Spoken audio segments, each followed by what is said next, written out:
Just a couple quick updates for you guys that I just got this morning at our faculty meeting. I know not all of you are seniors, but I have updates for both. And I'm sure you are, if you don't already know, you will shortly, either from other teachers or an email. But your last day as seniors is going to be Tuesday, May 12th. That's the last day of classes. So Monday, Tuesday will be like the last like whole round of classes that you take, right? A through H. So that's kind of neat. That's not that much more time for you guys. And then underclassmen, your last day is going to be Thursday, May 21st. And then Friday the 22nd is no school, and that'll just be like a longer Memorial Day weekend. But then like it's over for you anyway. So that's kind of neat too. There's not going to be any finals. Nice. Yeah, that is nice. I'm glad I wrote one. All right, so there are no finals, and your second semester grade will just be calculated slightly differently. It's just gonna be 50% quarter 3 grade, 50% quarter 4 grade, instead of 40-40, then 20 for the final. So there's no final, so that's better for you guys. Hey, Simon. So that's that. Those are some of the updates that I got this morning for like last days and stuff. I am not going to make it that long. It's looking like this is going to be my last week. So I just wanted to let you guys know that. And I don't know what's going to happen with the class yet. So hopefully I'll know that soon. But someone will cover it, and I wrote things for the rest of the year for you guys. I wrote some stuff. So let's see what else. Oh, we're supposed to start now. If you do not join within the first like few minutes of class, I'm not supposed to let you in. I don't personally like that, so I will still let you in because you guys are fine. There's no like Zoom bombing that any of you guys are doing. You're all mature and good kids. Like I'm not worried about that stuff with my classes. So, but that doesn't mean that other teachers won't enforce that. So just be aware that if you do join a class a little bit late now, again, I'm not picking on anyone. I understand it's our first day back, it's early. But if you do join a class late, for other teachers, they may not let you in. So just FYI, that's like a new thing. And I think that's it for the updates. So once again, seniors, I know some of you just joined, your last day is going to be Tuesday, May 12th. And then underclassmen, your last day is going to be Thursday, May 21st. There won't be any finals, and your second semester grade is going to be half third quarter grade and half fourth quarter grade. Does anyone have any questions on those updates? Okay, cool. So this week, what we're going to do is continue with solving quadratics by the quadratic formula. It'll be topic 8. And instead of an assignment on topic 8, quadratic formula, I'm going to give you your assessment, which will be a quiz on topics 6, 7, and 8, factoring, solving by factoring, and this new one, quadratic formula. I'm going to send that out to you guys after class today, and it's due, I can't remember when I made it due, Thursday or Friday, but I'll let you know when I bring it up here. But the earlier you can get it in, the better. So Wednesday's class is just going to be a brief review for the quiz as well. So if you have any questions on it. So we'll get started on that. My goal is not to go super long today, because I am very tired. So let's begin. Okay.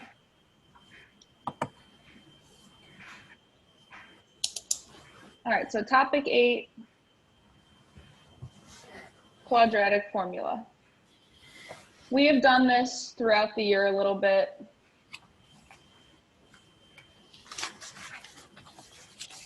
And so remember I made like this little graph before break which was solving quadratics. So I'm just going to redo that graphic. You already have it in your notes if you took notes the week before break, I think. So we can solve quadratics in a multitude of ways, right? There's not only like these few ways that you can do it, but the ways that we have focused on are solving by factoring, if it's factorable. And we drew a whole factor tree, you know, GCF, different ways of factoring, like different to squares, yada, yada. Set them to 0 and find your answers. We can also use the quadratic formula, and unlike factoring, this always will work, right? Because if something's not factorable, we obviously can't use factoring to solve it. This always works, which is nice. And then a third possible way to solve a quadratic is through graphing, which will be the first topic you guys will do next week.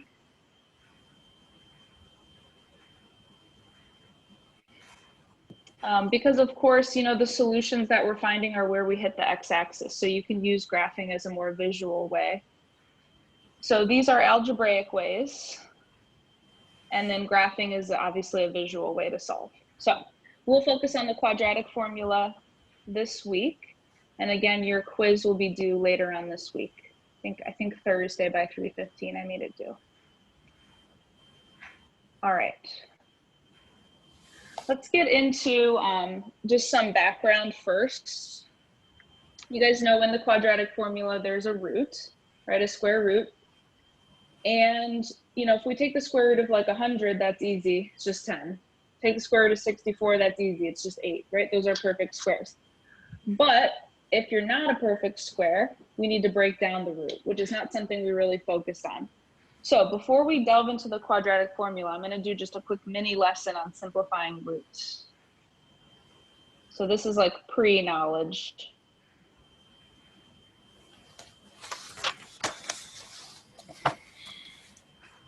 All right, so what I'm first going to do is just something pretty obvious, which is just write out our perfect squares up through like 10 or 12. Let's do.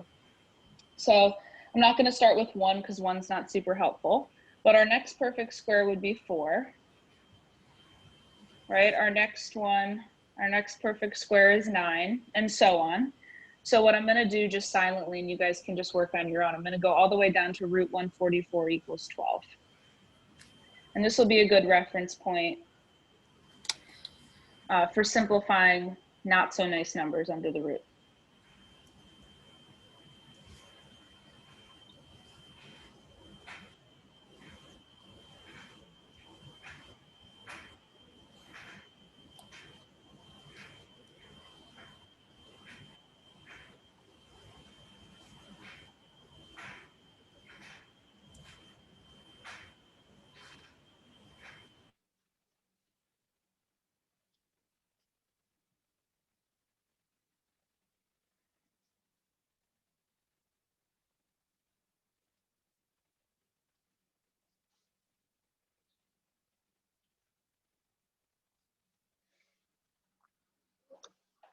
Okay.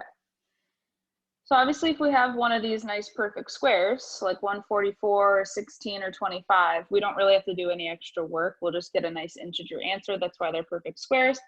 However, what if we don't have a perfect square as our radicand under the root? I have a couple examples for us to practice breaking down. So our first one will be, let's break down the square root of 50. And our goal is to get an exact answer, right? The square root of 50 is a little bigger than the square root of 49. So this is going to be like 7.1 or not even 7.0 something. Point being that if it's a decimal, it goes on forever because it's irrational. So we want to break it down exact, which is using roots. So what we're going to do is pick the biggest perfect square that fits into 50 as a factor, right? So perfect squares are numbers under the root. So obviously we can't do anything bigger than 50. It's not going to fit in. 49 and 36 aren't factors of 50, right? 50 is not divisible by them. But 50 is divisible by 25. So what we can do is rewrite the square root of 50 as a product of the square root of 25 times the square root of 2. I got the 2 because 25 times 2 gives us 50. Yes, there's a lot of different ways to write 50, right? 10 times 5, 50 times 1, 25 times 2. But the only helpful way is using the 25 since it's a perfect square. So then that one can come out of the root because the square root of 25 is 5. So I had an old coworker who used to say, cross it out, bring it out, if that's helpful. Then you can bring down the irrational part right there. So if you take the square root of 50 in your calculator, you get like 7.09, I think, or 04, something like that. If you put in 5 root 2, you get the same thing, right? It's just equivalent. So we've broken it down and written it in a more simplified way. Again, this will be part of the quadratic formula that we'll deal with. So that's why I wanted to do it first. Okay, next example. Let's do the square root of 300. All right, I want you guys to try that one. Find the biggest perfect square factor of 300. There are multiple, so you want to find the biggest one.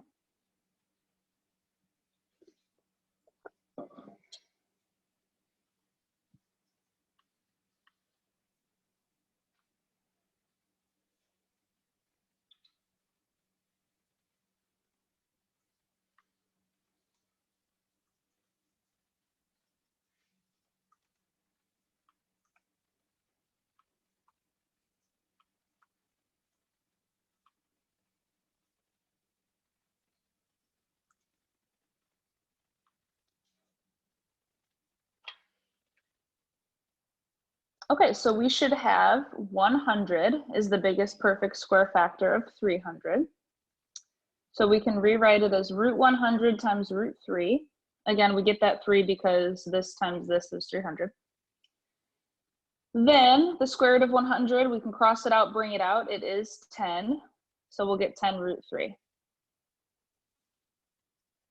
All right, we'll do one more just to practice. Our last one to break down will be the square root of 40. You guys try that one.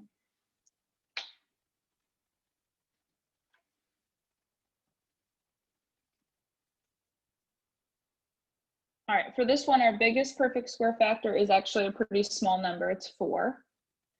So we can break root 40 into root 4, root 10. The square root of 4 is 2, so we can cross it out, bring it out. So we get 2 root 10. Now, a good way to check and make sure that you picked, I'm going to look back actually at this one real quick. I'm going to do it like wrong, just to show you. So 300 actually like has another perfect square factor, right? So again, this is like a wrong way to do this one. Not wrong, it's just not like the easiest way. So I'm just going to show you what happens if you didn't pick 100 and instead you were like, hey, 25 is a factor of 300. What if I used 25, right? Okay, you could do that. So if you broke down the square root of 300 and you picked 25 instead of the biggest one, which is 100, it'd be 25 times 12. The reason we know that that 25 wasn't the biggest perfect square factor to pick is because 12 could still be broken down. 12 is still divisible by 4, which is a perfect square. So if you did it this way, you would have to also break down root 12.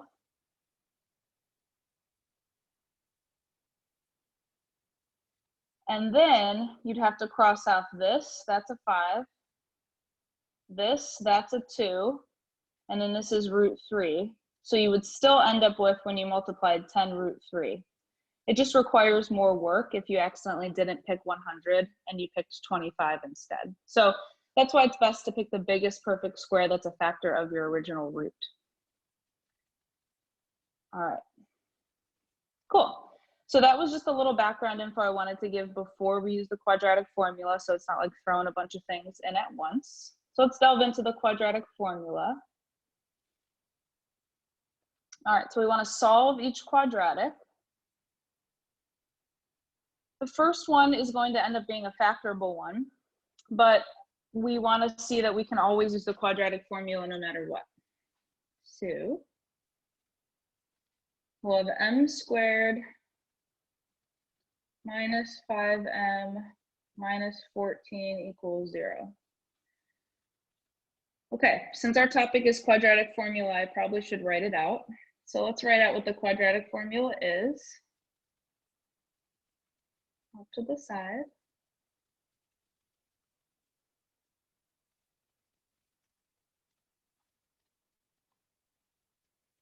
Opposite of b, plus or minus big square root,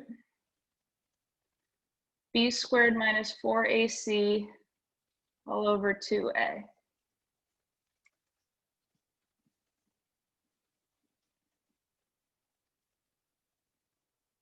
Again, it always works. It always works to solve a quadratic. And then, as you recall, a, b, and c are the coefficients, right? So this is something we've gone over a lot. So a in this problem here would end up being 1, right? It's in front of the m squared term. B would be -5. It's in front of the m term, which is the linear term. And c is -14. Note that we are set to 0. That has to happen before we determine a, b, and c. So let's write out a, b, and c.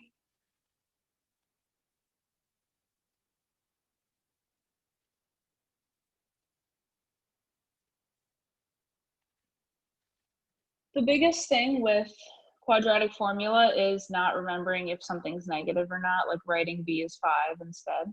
So just be careful. And then you basically just plug and do some algebra. It's not necessarily difficult, but it is prone to error. So let's plug it in. We're going to take the opposite of b, which will be +5, plus or minus square root v squared. So we square a negative, no matter what, that's positive, right? So no matter what you square, it's positive. Minus 4 times our a value of 1 times our c value of -14, all over 2 times a. So really what we're concerned about is the radicand, right? What's under the square root. In the quadratic formula, this is called the discriminant. It matters, right? It matters what kind of number we're taking a square root of. You know, if it's a perfect square, our answers are not going to have any roots in them. It's going to go away. If it's not a perfect square, we can break it down like we did in the previous examples. So let's see what we get under there. I like to first see how many negatives I have. We have 2 negatives being multiplied, basically. So that means it's going to be plus. So when we do 4 times 14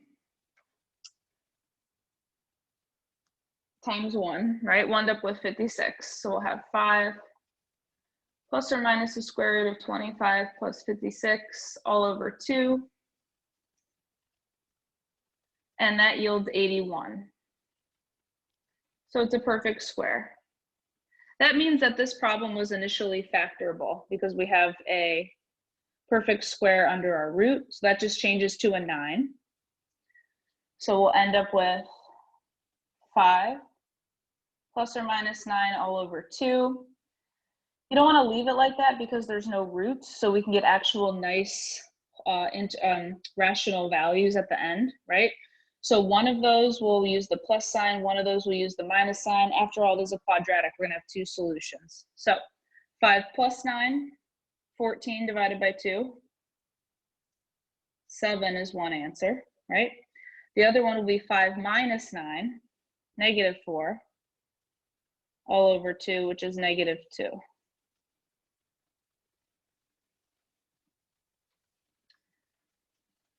Now, this problem was initially factorable, right? So we found our solution, 7 and -2. If we graphed it, that's where it would hit the x-axis. This problem is initially factorable, which is probably the easier way to go about it. A is 1. 2 numbers that multiply to -14 that add to -5, right? So here's an alternate way of solving. We could have factored. So here's an alternate way we could have solved this one. We could have factored it into m minus 7 and m plus 2 equals 0. So a review on factoring. Then if you set each factor to 0, we'll get solutions of 7. I'm going to run out of room. 10 plus 2. That's a 0 over there. And we'll get m equals -2. So those are our two solutions either way. Factoring is probably the easier way. But if it says to solve, you can choose your method. Okay, next example. Want to solve again. We'll have 2x squared. No, just kidding. 4x squared plus 4x minus 8 equals 1. All right, go ahead and do the first step to get it set up to find a, b, and c.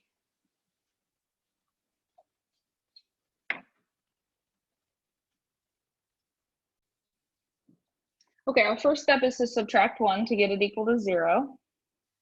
So when we subtract 1, we'll have 4x squared plus 4x minus 9 is 0. Cool. Then we can determine a, b, and c. A is the coefficient of x squared, so a is 4. B is 4. C is -9. So I'll rewrite our quadratic formula over here so we can reference it.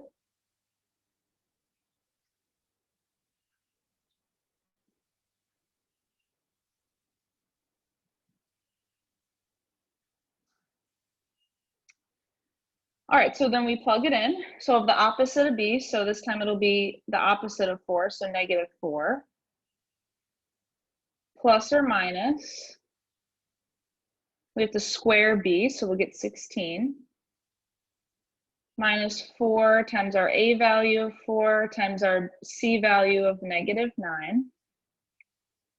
All over 2 times a, which is again 4. So then our most important part is finding the discriminant, the number under the square root. That'll tell us what our answers are going to eventually look like. So I care about this right here. I like to think, instead of thinking about it as a minus, I think about it as just 3 numbers being multiplied, which is an alternate way of thinking.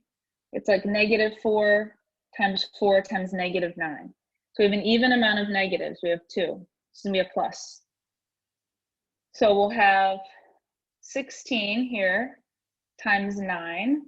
16 times 9 is 144. So we end up having -4 plus or minus 16 plus 144 all over 8. So then our discriminant will be a 160 when we add them together.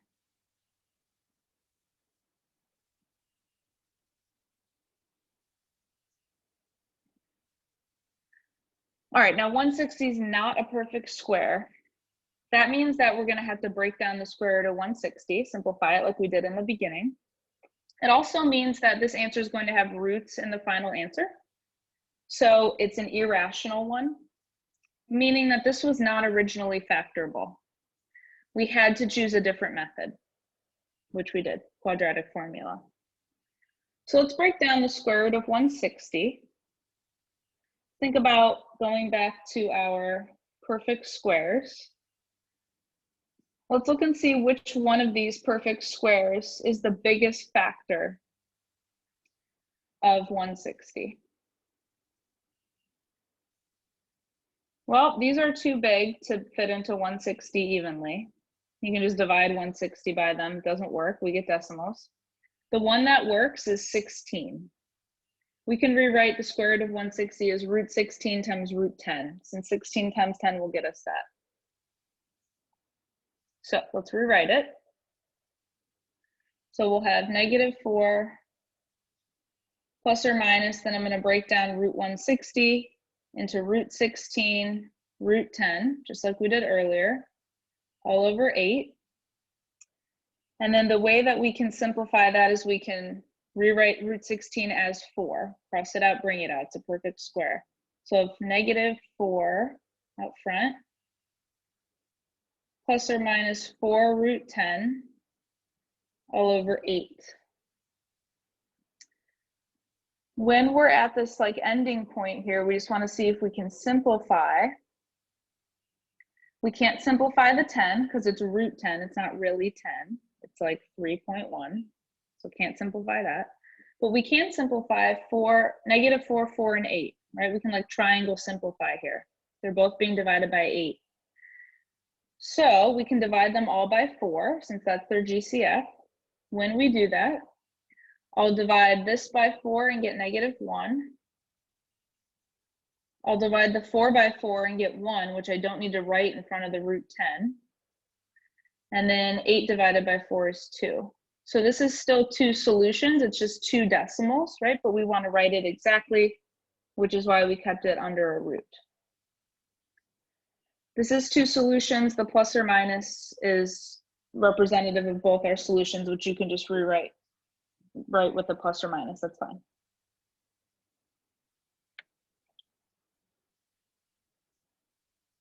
All right, I have 2 more examples for us today. Dos más.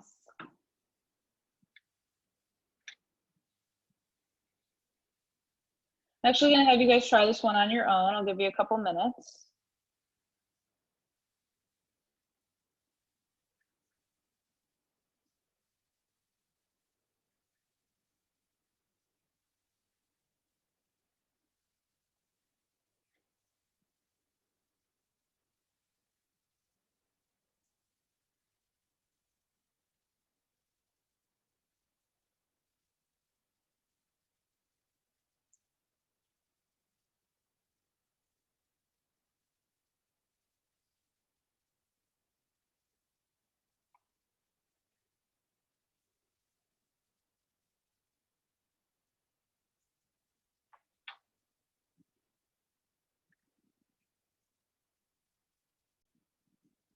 Okay, so we can go through using the quadratic formula. I skipped a couple steps, just some algebra, but when we identify A, B, and C and plug it all in, we get a discriminant of 49. Since 49 is a perfect square, we know that we're not going to have any roots in our answer, right? It pops out as just 7, no roots. And then we get 10/4, 5/2, right? And then we get negative 4 over 4, which is negative 1. So this means that because these answers are rational, right? They're fractions or like integers. That means that this was initially factorable. So I'm going to go through just as a quick recap how we could have factored this one from the get as well as an alternate way of solving. Again, we know it was factorable because these are answers we could get from factoring. There's no roots in them or anything. They're rational. So let's do this one factoring instead. So to solve by factoring, we want it to 0, which it is. Then we see, is there any GCF? No. So we see that it's a quadratic trinomial where A is 2. So we need to use the box method. In order to use the box method, we're going to multiply A times C. So again, this is an alternate way, which is factoring to solve. All right, so A times C, we want 2 numbers that multiply to negative 10 that are going to add up to negative 3. Those 2 numbers are negative 5 and 2. So again, we have to use the box method because A is 2, it's not 1. We can't go right into our parentheses. So utilizing the box method, we'll have 2x squared, our first term, and negative 5, our last term. Then these are the 2 numbers, negative 5x and 2x, to break up the negative 3x in the middle. So negative 5x and 2x. Then as a review, we take out the GCF of each column and row. So the GCF of the first column is 2x. The GCF of the second column is negative 5. It's negative because we take out what the first term is. It's negative. The GCF of the first row is x, and the GCF of the second row is a positive 1. They don't have anything else in common. So factoring, this becomes 2x minus 5 and x plus 1. It's still equal to 0. We set each factor to 0. 2x minus 5 is 0. And x plus 1 is 0. When we solve, we'll add 5 and divide by 2. Over here, we'll subtract 1. That's an alternate way of getting our two solutions to this quadratic. Pretty cool. All right, our last example for today.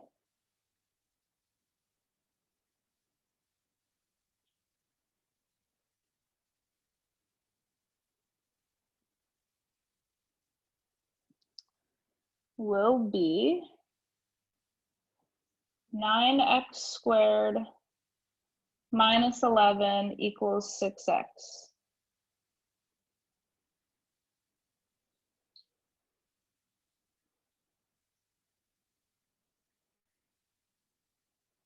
All right, so we want to get that equal to 0 first in order to solve it.